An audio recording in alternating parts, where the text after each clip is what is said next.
What do you believe President Trump hoped to achieve last week in China, and what did he achieve?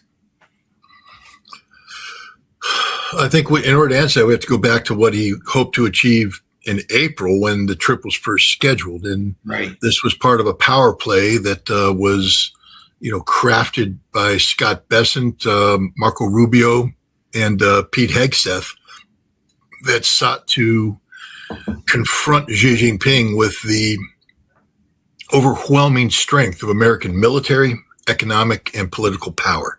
I believe he was hoping to show up with the figurative heads of Venezuela and Iran in his hands to throw them on the table in front of Xi Jinping and say, we control your oil. And if you want us to turn the oil back on, you have to start playing ball with us. He was going to push on trade. He was going to push on the Pacific, Taiwan. This was going to be a full frontal assault, a diplomatic assault, backed by the threat of economic power and the indirect threat of military power.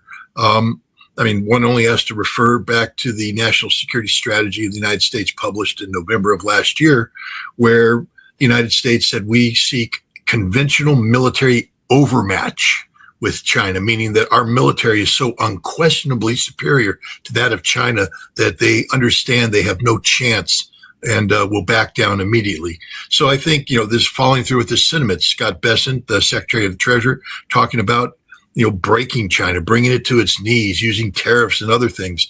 Marco Rubio talking about the isolation of China, playing a silly game where we could seek to drive a wedge between China and Russia. That's always been a fantasy of the United States and continues to be a fantasy of the Trump administration. The problem is spelled in 4 letters, IRAN, Iran. We lost this war, straight up lost this war. And now, instead of holding all the cards, as Trump likes to say, we hold no cards, or we're playing a game of Uno where we hold all the cards, but that's not the way the game's supposed to be played. So here, the Chinese are basically in the driver's seat. They are the ones with the diplomatic advantage. The United States has lost all of its military advantage against China, especially conventionally. We basically burned through our long-range, standoff weapons. We burned through our missile interceptors. We don't have the ability to rebuild them, and even if we could, we can't because, gosh, the sensitive electronics and stuff require products that are produced from rare earth minerals, to include, permanent magnets. And China corners the market on that. We would need China to rebuild the weapons we need to reassert ourselves militarily. And China's just not going to play that game. So Trump came crawling in, I think, thinking that he could somehow still emerge dominant, that he could bluff his way through, that Xi Jinping wouldn't understand how weak the United States was. But Xi Jinping understood perfectly where the United States was. He schooled Donald Trump and the administration and embarrassed him in the process. And again, I'm going to butcher it, the Thucydides trap that he spoke of. Again, it isn't, something that's the name of the historian that wrote the history of the Peloponnesian Wars, the wars between Athens, a established power, and Sparta, an aspiring power on the rise. And he basically said, we need to avoid this trap of these two nations having only one course of action, which is to fight one another. That's the end of the established power, Athens, and by extension, the United States. And this is, it was Xi Jinping making the threats. They were veiled, but they were threats nonetheless. Not just competitors he talked about, but conflict. And China basically put it on the line. When it comes to Taiwan, China is ready to have open conflict with the United States. It's China that has conventional military overmatch today, not the United States. So this was a humiliation for this president. Of course, in a couple of days, Vladimir Putin arrives in China, and we're going to see a completely different reception, different kind of meeting. Rather than splitting China and Russia apart, Trump is going to find the hard reality that we have brought them closer together. And one of the things that they're going to agree upon is Iran and the unacceptability of continued military action, which, of course, Donald Trump continues to threaten on a daily basis.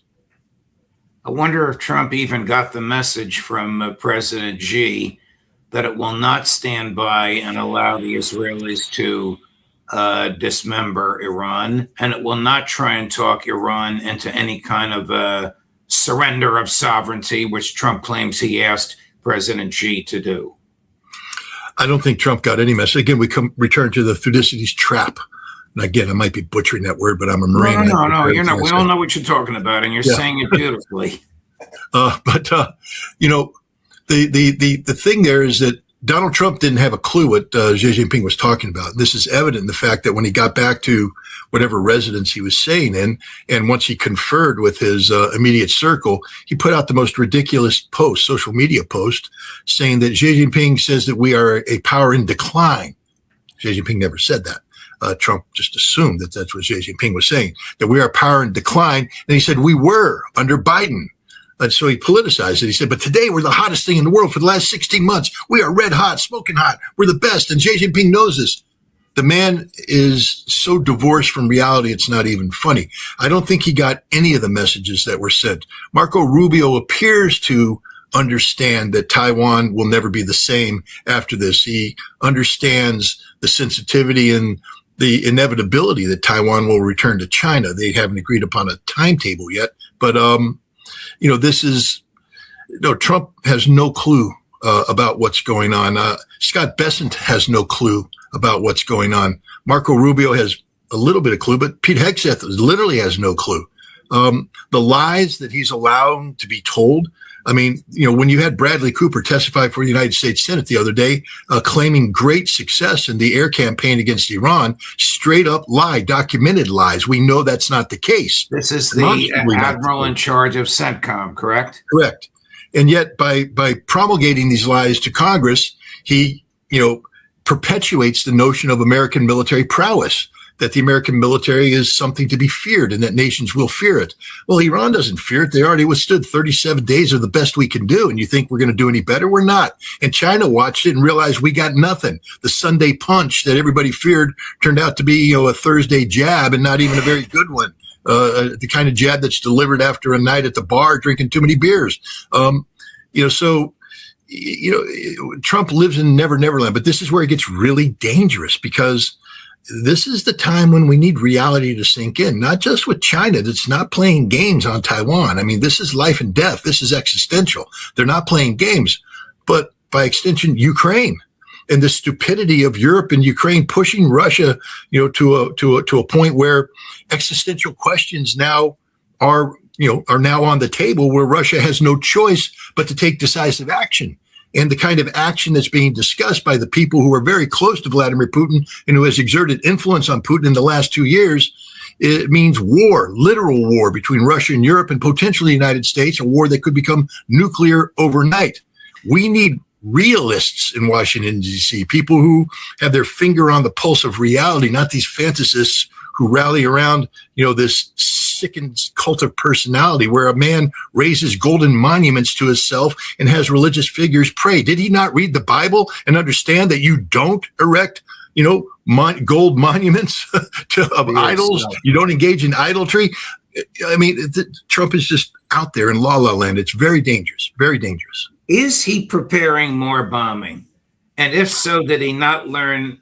Hegseth not learn, General Kane not learn, whoever advises them not learn anything from the past 2 months? I mean, the answer is yes, they are preparing something. What my understanding is what they're preparing is a very short and extraordinarily violent campaign that's being pursued for political purposes only, meaning that the off-ramp right now, because it's very hard for Trump, who has no diplomatic skills whatsoever and is unable to, weave in facts into any narrative. It's very hard for him to, accept a peace at this point in time because it would be common knowledge that the United States had been defeated. He's not having luck spinning success out of what is obviously disaster. He can't put lipstick on this pig. So they want a very short, very violent campaign. The Americans want it so that Trump can declare victory. Now he can say any agreement he has is only because he showed strength and proved to the Iranians who's in charge. And that's why the Iranians did X, Y, and Z, hoping that people don't read the small print.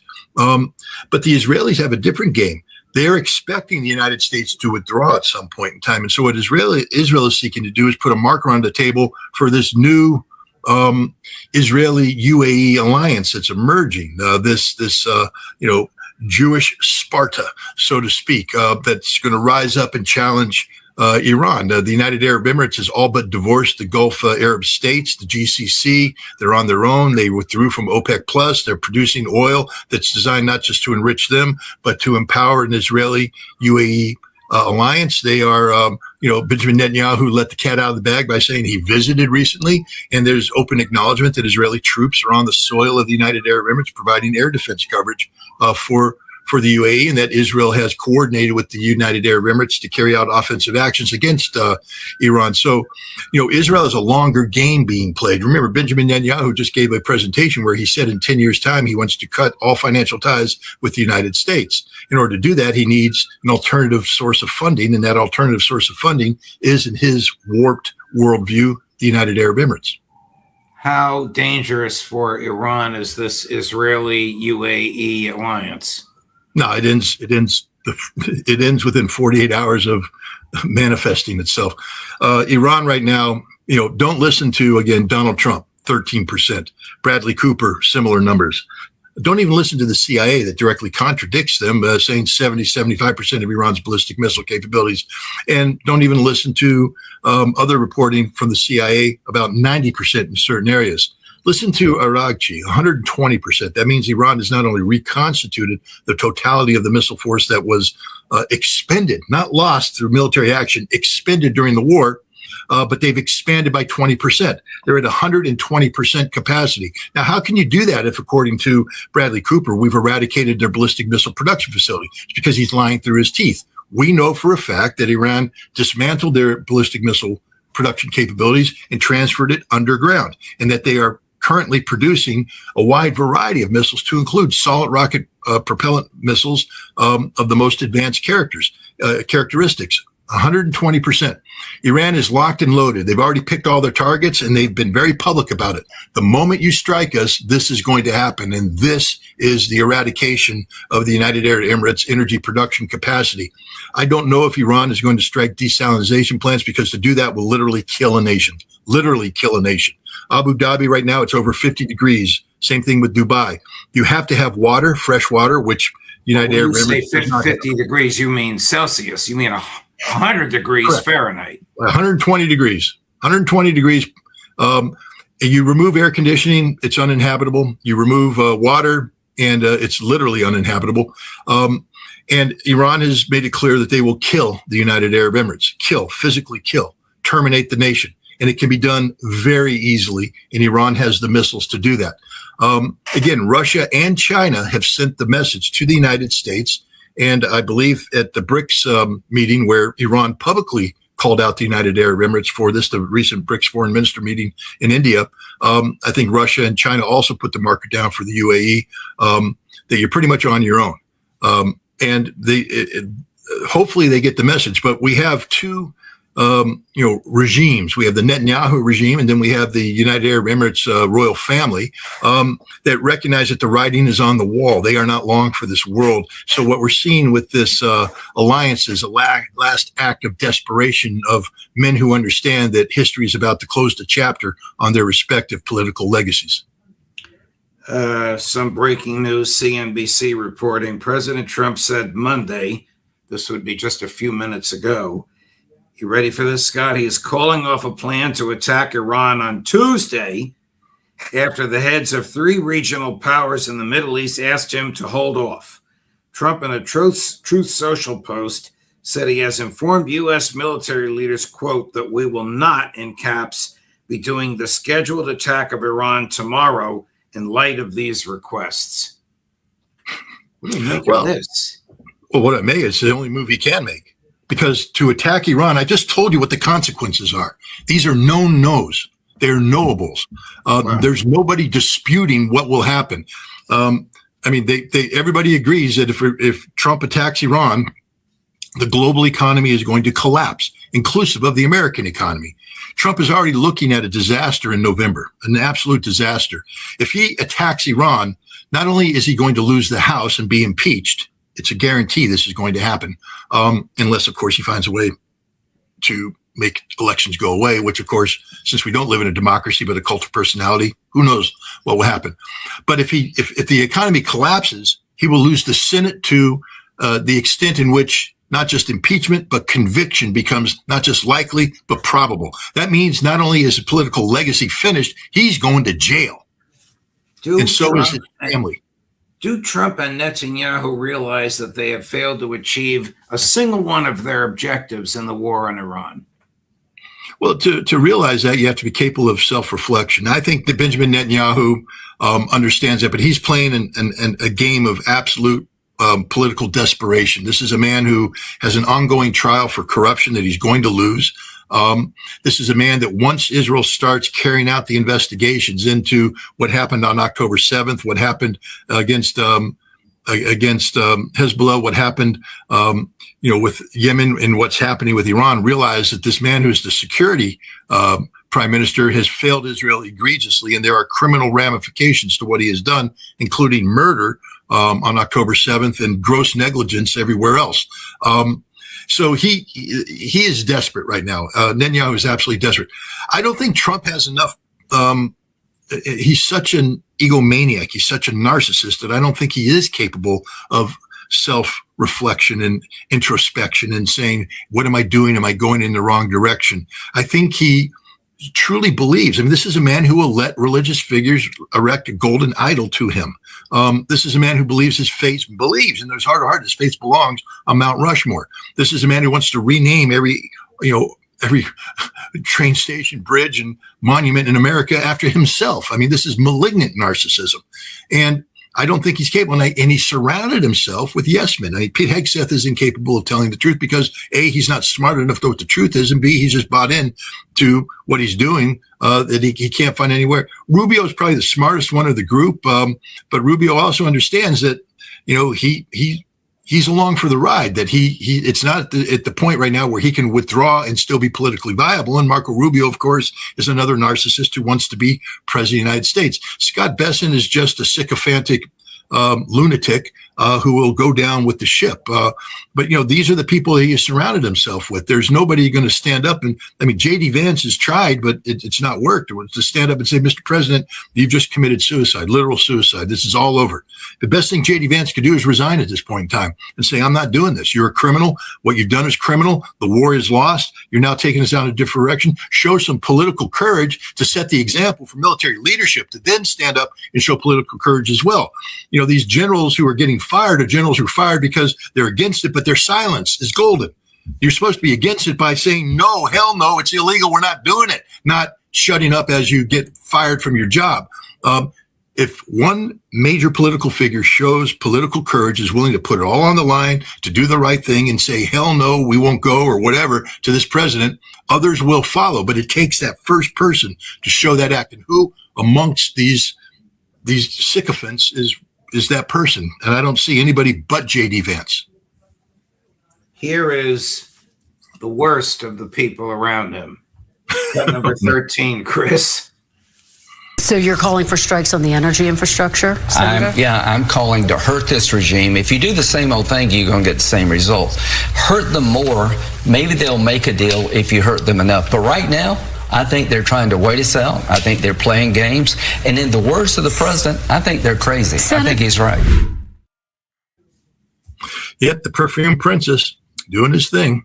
The interesting thing, though, is Graham is starting to have a little bit of introspection because he's saying if taking this stance means he loses his primary and is no longer in the Senate, that's a price he's willing to pay. At least he understands the potential political ramifications for what he's doing. But it doesn't matter at this point in time. He is so in bed with the defense industry and such. He's set for life. He doesn't need this job. In fact, this job has become a problem for him because we know Lindsey Graham. We know what he said about Donald Trump. We know what he feels about Donald Trump. He despises Donald Trump. He hates Donald Trump. He thinks Donald Trump is a thieving scoundrel, scumbag, whatever.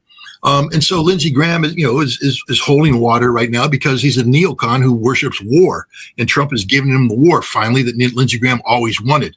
But Lindsey Graham just wants more war, and then he wants to resign and be able to sit on the boards of whatever industries are going to seek to rebuild the American military. But he is evil personified. I hope that in addition to the impeachment and conviction of Donald Trump, that we follow through with the impeachment or arrest and prosecution of people who have violated, the War Crimes Act. And here we have Lindsey Graham openly advocating for illegal wars of aggression. I'd like to hope that the American people one day will hold him accountable more than just voting him out of office, but putting his fat ass in jail. Is Israel collapsing under the constant wars of Benjamin Netanyahu? Yeah, a lot of people aren't focused on the economic aspects of this and also the social aspects of this. There's huge divides in Israel today, huge divides. Netanyahu 80,000 Orthodox Jewish males, 80,000 who refuse to register for the draft. How does that go over with the rest of them?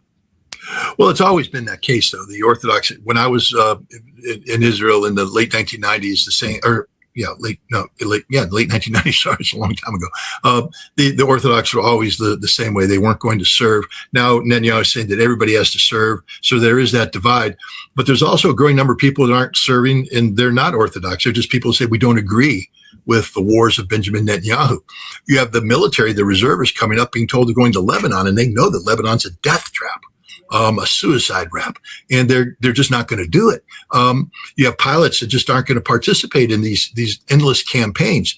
So Netanyahu is literally on his way out. But that's the thing that might even hasten this is the economic collapse. I remind people that in September, I can't remember the exact date, about a month before October 7th, so the middle of September, when Biden was at in India for the G20 conference in New Delhi, he came out and he spoke about the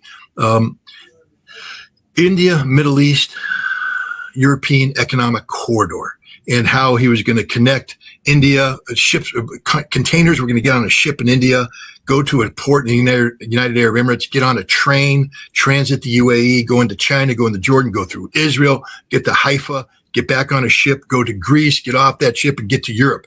And this was his thing. This was the infrastructure plan that he had in place. Benjamin Netanyahu came out the same day in a speech that people have largely forgotten and said, this is the most important day in modern Israeli history. I'll say it again because people probably don't understand what I'm saying. The most important day in modern Israeli history. Why?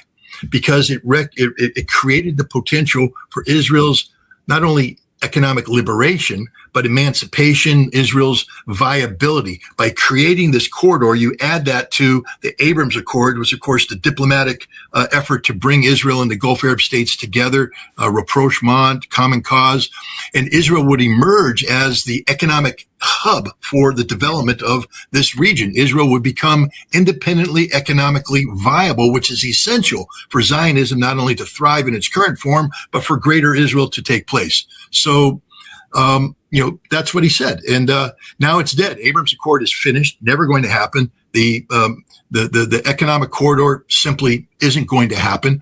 This means that Israel is economically doomed. The United States isn't going to underwrite Israel forever. Israel has no functioning economy worthy of the name. Who's going to pay for the reconstruction? And if Israel wants to play stupid games with, I'll tell you who's going to pay. United Arab Emirates. That's why they're cutting their special deal to get the UAE to start funding reconstruction to tighten up the relationship. But the UAE will be dead. So it leaves Israel alone. Israel is finished. We're looking at economic collapse. We're looking at political isolation. And basically what's going to happen is Israel become uninhabitable for millions of Israeli Jews who will leave Israel and go back to the lands from which they originated.